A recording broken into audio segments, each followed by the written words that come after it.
Hora de conversar com Mônica Bergamo. A Mônica entrevistou Jair Bolsonaro horas antes das intervenções a que o ex-presidente se submeteu ontem em São Paulo.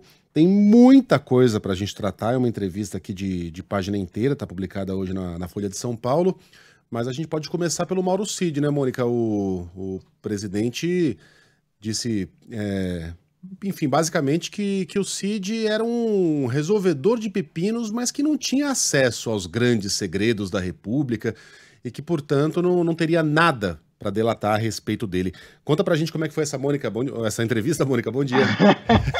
Como é que foi essa Mônica Olha só, entrevista? Megali, o ex-presidente da República estava internado, né? Está internado ainda no hospital aqui em São Paulo.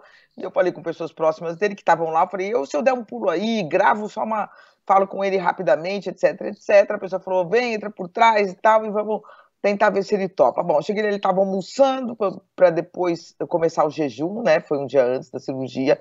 E obviamente que o assunto, né, sobre o qual ele não tinha falado ainda de forma mais detalhada, Megali, era a delação do tenente-coronel Mauro Cid, que por 4 anos ficou do lado do ex-presidente, como um carrapato. O ex-presidente disse que sempre tratou ele como um filho, que tem o maior afeto por ele. O que eu percebi ali?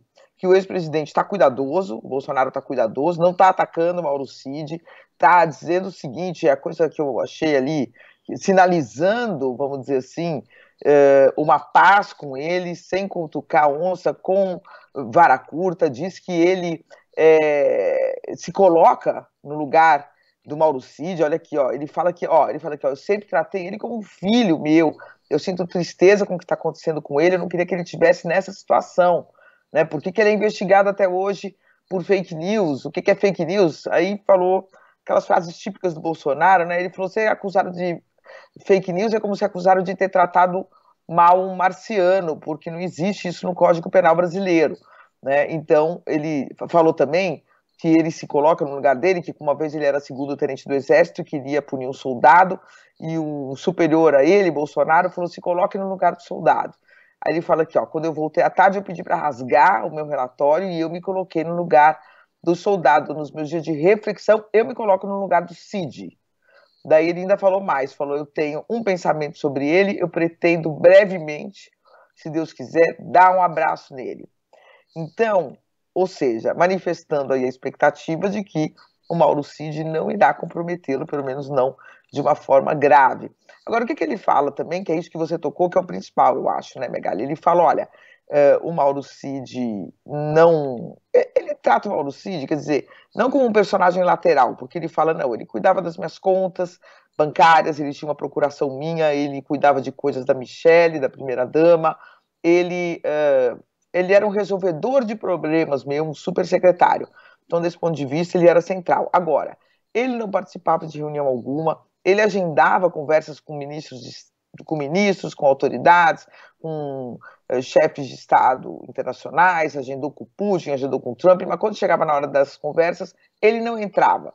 Então, com o Putin ele não estava, estávamos só eu e o tradutor, com o Trump ele não estava, ele não tem nada para falar dessas coisas internacionais, e não tem nada para falar de conversa com o general. Por quê? Porque ele era tenente-coronel e quando tem general perto, o tenente-coronel não fica perto, até por uma questão de hierarquia. Então eu ficava sozinho com os generais, ele nunca estava do lado. Então o que ele dá a entender aqui? Que o Mauro Cid não teria nada, né? Ou seja, não participava de nada, ele usa essa palavra. Ele fala que ó, ele era da minha confiança, tratava de minhas contas bancárias, cuidava de coisas da primeira-dama, era um cara para desenrolar os meus problemas. Um super secretário de confiança, fala inglês, é das forças especiais, filho de um general da minha turma, mas ele não participava de nada. Então, essa é o que ele diz sobre o Mauro Cid. Nós vamos saber disso, Megali, quando a delação do Mauro Cid vier à tona. Eu, particularmente, duvido muito que o STF aceitasse uma delação premiada do tenente-coronel Mauro Cid se não fosse para ele falar de coisas de quem estava em cima dele, ou seja, hierarquicamente superior a ele, e não para falar de lateral ou abaixo, né? Mesmo porque a Polícia Federal tem muitas provas já nos inquéritos, portanto, os testemunhos de Mauro Cid interessaria para quê, né, Megali? Se não fosse para falar coisas sobre o ex-presidente Jair Bolsonaro, sua família e os generais que estavam acima dele. Não parece que não teria muita lógica, mas essa é o que o Bolsonaro fala. Mônica, o que me chamou a atenção é que, bom, até pela sua personalidade, o ex-presidente costuma se voltar contra aqueles que ele considera traidores, e é muito fácil você virar um traidor de Jair Bolsonaro, basta você não se curvar totalmente a ele, com a força de mil trovões, né? Lembre-se das mensagens do Carlos Bolsonaro e das palavras do próprio ex-presidente a respeito de Gustavo Bebiano. O que fizeram com a Joyce Hasselmann, por exemplo, né, que era chamada de gorda e daí para baixo, quando rompeu com o presidente. Enfim, a lista é bem longa. E no caso de Mauro Cid, a ser verdade o que diz o presidente, que ele não tem o que delatar, o que ele está fazendo é um grande gesto de traição, porque ele estaria fechando um acordo de delação premiada, portanto, para inventar acusações contra o ex-presidente, tá certo? E me chama a atenção a maneira doce com que Bolsonaro fala de Mauro Cid nessas circunstâncias. Bom, é um traidor, mas ele entende e gostaria muito de dar um abraço nele. É curioso, não é uma reação típica de Bolsonaro, Mônica. De fato, a reação é essa que eu estou te relatando. Inclusive, eu perguntei para ele, né?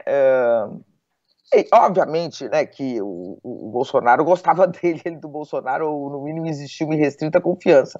Ou o tenente-coronel Mauro Cid não teria ficado onde ficou por 4 anos, e não teria, inclusive, né, Megali, vamos dizer, de uma certa forma, silenciado até hoje, né? Ele ficou 4 meses preso, não é que ele saiu falando, não gostava do Bolsonaro, já vou falar logo mal do Bolsonaro e tchau. Não. Então existe ali uma ligação forte entre eles, e o que levaria talvez o presidente a ficar ainda mais indignado com um gesto que poderia ser considerado de traição, como diz você.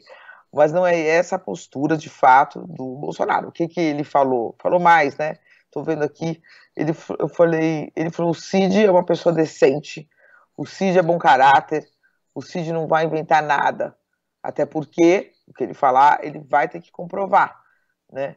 Então, ele, de fato, só elogios ao Cid. Boa pessoa, bom caráter, decente, de confiança, quero abraçá-lo, me coloco no lugar dele, sei o que ele está passando, ele não vai inventar nada, e pontuando sempre que sequer poderia, porque não participava de nada, né? O ex-presidente, eu percebi outra coisa também, Megali, que ele sempre fala do 8 de janeiro, 8 de janeiro, 8 de janeiro. Ele não fala dos outros inquéritos, porque são 5 inquéritos, e a delação do Cid vai abarcar os 5 inquéritos. Mas ele fica muito no 8 de janeiro, para mim, ele tem uma percepção de que é por aí que o Alexandre de Moraes, a Polícia Federal, podem conseguir provas que o incriminem, né? Porque ele insiste muito em falar, há uma intenção de nos ligar ao 8 de janeiro, isso não existe, pegaram meu celular, nem forçando a barra eles podem falar que fui eu, querem encontrar quem organizou isso, mas não conseguem chegar a mim. Eu me retraí depois da derrota do Lula, eu fiquei no Palácio da Alvorada por 2 meses, eu ficava lá de bermuda, recebia poucas pessoas, falei com poucas pessoas, meu celular prova isso. Eu percebi que ele está muito centrado na questão do 8 de janeiro, Megali. Muito bem. Mônica, um beijo para você. Aliás, a entrevista tá toda ela lá na Ilustrada, hoje na Folha de São Paulo, vale a pena dar uma conferida.